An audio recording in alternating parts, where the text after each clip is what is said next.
Praise the lord.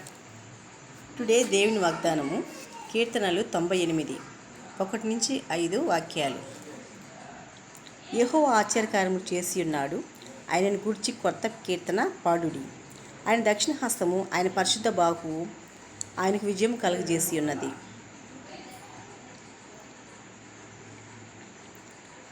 యెహోవా తన రక్షణను వెల్లడిచేసి ఉన్నాడు, అన్ని జనుల ఎదుట తన నీతిని బయలుపరిచి ఉన్నాడు.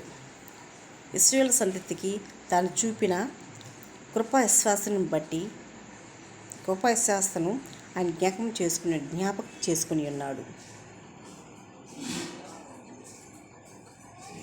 భూదిగంత నివాసులందరూ మన దేవుడు కలుగజేసిన రక్షణ చూచిరి. సర్వపూజనులారా, యెహోవాను బట్టి సంతోషించుడి,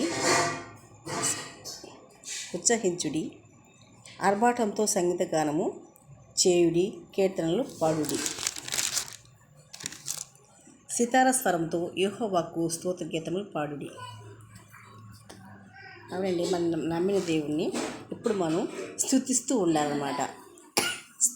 స్తోత్రాలని ఎల్లవేళలా మనము దేవుడికి స్తోత్రాలు చెప్పుకుంటే వేరే మాటలు అనుకున్నా మనము దేవుడిని స్తుతిస్తూ ఉంటే మనకి ఇంకా మంచి శక్తి బలము వస్తాయన్నమాట. ఏదైనా మనం నమ్మి ఆయన వెంట నడవాలన్నమాట. ఆ విధంగా మీరు మనసు ప్రేరేపణ వస్తే ఆ విధంగా అనుకోవచ్చు.